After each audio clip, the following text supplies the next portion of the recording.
Christen um ihr Leben. Sie fühlen sich im Westen von Syrien bangen Christen um ihr Leben. Sie fühlen sich als Zielscheiben der Gegner von Machthaber Bashar al-Assad. Erst am 15. August haben Aufständische 11 Menschen an einem Checkpoint erschossen, darunter Jacques Saade. Seine Familie ist am Boden zerstört. Mein Sohn hatte sich dem Checkpoint angeschlossen. Wenn er das nicht getan hätte und auch die anderen das nicht getan hätten, würden uns die Milizen angreifen. Unsere Kinder, unsere Frauen, und sie würden uns töten. Hier an der strategisch wichtigen Verbindung zwischen Tripoli und Homs kontrollieren die Assad-Gegner viele Zugangswege. Sie verschanzen sich unter anderem am Crac des Chevaliers. Die einstige Kreuzritterfestung zählt zum UNESCO-Welterbe. Bei einem Luftangriff der Armee wurde ein Turm schwer beschädigt. Jacques Saades Bruder Issa und andere klagen über Heckenschützen. Die Hauptstraße zum Dorf Marmarita führt an der Festung vorbei. Wenn wir in das Dorf wollen oder aus dem Dorf heraus, können sie uns von oben beschießen. Sie schießen auf jeden, den sie sehen können. Traditionell leben in der Gebirgsregion am Mittelmeer und der Grenze zum Libanon Christen und Alawiten, die Glaubensgemeinschaft, zu der auch Assad zählt. International ist Syriens Machthaber wegen der Gräueltaten im Lande zunehmend isoliert. Aber viele Christen hier fürchten vor allem die Islamisten unter den Aufständischen. Sie schwören weiter auf Assad und dessen Armee. A top story, Iranian President Hassan Rouhani and his Russian counterpart Vladimir Putin agreed to step up efforts to prevent any military action against Syria. In a telephone conversations, the two presidents stressed that any use of military force against another country without a UN mandate is a blatant violation of international law. Putin and Rouhani agreed that any use of chemical weapons is unacceptable and emphasized that the Syrian crisis must be resolved only through diplomatic means. Meanwhile, commander of Iran's Islamic Revolution Guards Corps, Mohammad Ali Jafari, is warning that the US will face another Vietnam if it attacks Syria. The commander said America's new warmongering will cost demolition of Israel. Jafari's remarks were echoed by chairman of Iran's Joint Chiefs of Staff, Hassan Firuzabadi, who said any military action against Syria would burn Israel in flames. Welcome everyone to GGN. Today is Friday, August 30th, 2013. I'm Darko and my website is Global Government News, ggnonline.net. And on YouTube, my channels are ddarko2012 and ddarko2013. Have Russian and Chinese representatives to the United Nations walk out on Mrs. Cognitive Infiltration, which is Samantha Power. I didn't know, but she's Cass Sunstein's wife. Cass Sunstein was the individual who wrote the paper, the thesis, and proposal on conspiracy theories and basically constitutionalists and how to circumvent that. He's a real scumbag, globalist, and says here that the Russian and Chinese officials walked out of the UN Security Council meeting in New York on Wednesday after a U.S. permanent representative Samantha Power had called for an immediate action in Syria. Permanent members of the UN Security Council of Russia, Britain, China, U.S., and France had been invited to the closed meeting. Then Syria resolution authorizing military force fails in UN Security Council. This is the only source that I'd come up with is CBS News from August 28th, which says the 5 permanent members of the UN Security Council failed to reach an agreement on Wednesday on a British proposed resolution that would authorize the use of military force against Syria, as the UN chief pleaded for more time for diplomacy. Syria war coalition dissolves. Britain, France, Canada, and most other countries say no to Syrian attack, but it says here U.S. is isolated. After it was revealed that U.S. claims that the Syrian government carried out recent, as a typo or something, recent chemical attacks are wholly unsubstantiated, the U.S. has become isolated. Obama not ready to order a Syria strike, but gives up on United Nations. He said on Wednesday that he had not signed off on a plan to attack Syria, but action appeared likely after Washington stopped seeking a UN mandate. But I watched a White House press briefing with some dude named Josh. It wasn't Jay Carney. I don't know who he represented, but he's just your typical smirking, bold-faced, sociopathic liar. They're able to manipulate words, and that's what they're there to do, is to make sure that they go and answer in riddles. A good example, they say, the White House said, there are certain Assad is using chemical weapons, but won't comment on whether they are clear on the evidence.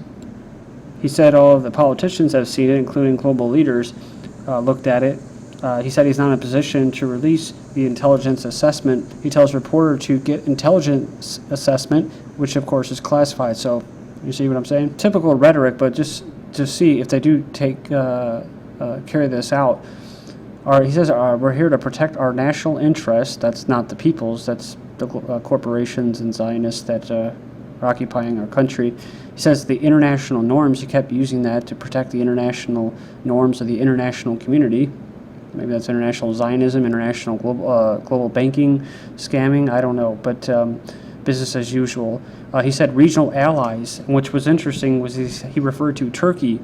They will support Turkey and Israel, but he basically stressed that they will not support Jordan, which is coincidental because I just saw a release on Press TV saying that Turkey called for regime change in Syria, and Jordan has opposed any kind of intervention.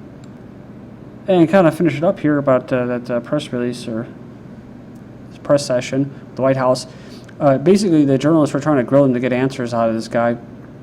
And basically they're like, well, is Syria and these chemical weapons, are they a threat to the United States here inside our borders? Because they always try to play that game. And he actually said that they are a direct national threat to the continental United States. And he also said that this sets a precedent and what I saw as a deterrent to other, he said, totalitarian regimes and dictators with chemical weapons. So they're kind of referring to anyone that resists Western imperialism. So, and I guess a little stab at Iran. And to finish up here, what I learned about the War Powers Act was that they have 60 days before they have to go to Congress. So that's why they're going to try to do what they did in Libya, which is to do it real fast within 60 days. And if they think that they can't get it done within 60 days, then they probably won't do it. A war-weary public leery of another Middle East entanglement. The American public doesn't have much appetite for a military strike in Syria. So I love this stuff right here, as I've talked about this before, about the people that don't support this. There's people that know about it and don't support it, and there's people that don't know what the hell is going on. They're actually already funding it. They've been funding it, and they just say, we'll just let the Muslims kill each other, and we don't have enough money to fund it. They say people don't fully understand how America has national interests. Well, they don't have any, the actual people, individuals, never have any interest in any of these wars. They're not well versed on who's fighting whom. Of course they don't, because they're supporting terrorists. They'd be up in arms if they knew that. And they wonder why this country is not spending precious federal dollars on boosting the domestic economy rather than engaging in faraway conflicts. Demonstrations held across the world over U.S.-led military strike on Syria. So there was protesters around the country, around the world. Said here that the Arab people oppose any military strike by the U.S. and its NATO allies against Syria. This is in Jordan. We reject the Zionist and the American attack against the Syrian land. Obama ready to go it alone on Syria war's allies back out. Britain's out. France also wavering on attack plan. President Obama's plans to launch a nominally internationally backed war on Syria are in shambles tonight, as the handful of partners they'd managed to cobble together to pass off as international are less and less eager to start the war without any proof of the Syrian government wrongdoing. And then from the AP, U.S. intelligence officials are not so certain that the suspected chemical attack was carried out on Assad's orders, or even completely sure it was carried out by government forces. Referring to that term that they used in Iraq, a slam dunk case, yellow cake and stuff, it says here that these chemical weapons attack is no slam dunk, with questions remaining about who actually controls some of the chemical weapons. Obama said, we have concluded that the Syrian government is in fact carried out these. And he says here that, and if so, then there needs to be international consequences to establish or maintain an international norm. U.S. military officers have deep doubts about impact and wisdom of U.S. strike on Syria. Military officers, intelligence officers don't support it, but the politics do. Politicians, Iraq redux, Obama says, trust us as United Nations retreats from Syria. But it goes here, the gears of war are still grinding hard. And you can see Obama getting more and more gray hairs. So, news apparently staged by CNN to promote war in Syria. The primary witness that the mainstream media is using as a source has been caught staging fake news segments. Recent video proves that Syrian Danny, the supposed activist who had been begging for military intervention on CNN, is really just a paid actor and liar. It's kind of old news, but you can see how they do this. On Syria, Obama says he's eyeing shot across the bow. So again, another term that he didn't come up with this crap. It was told to him. So he said that any U.S. military strike would be a shot across the bow that avoids seeing America pulled in any kind of open-ended conflict. You see, they have to use those words, open-ended conflict within the 60-day period, so they don't actually have to go to Congress, right? The people that are supposedly representing you. So that's something that dictators do, and that's talking about shot across the bow. It's not just about Syria, it's wider regional, which they understand. UN orders its inspectors out of Syria in anticipation of strikes.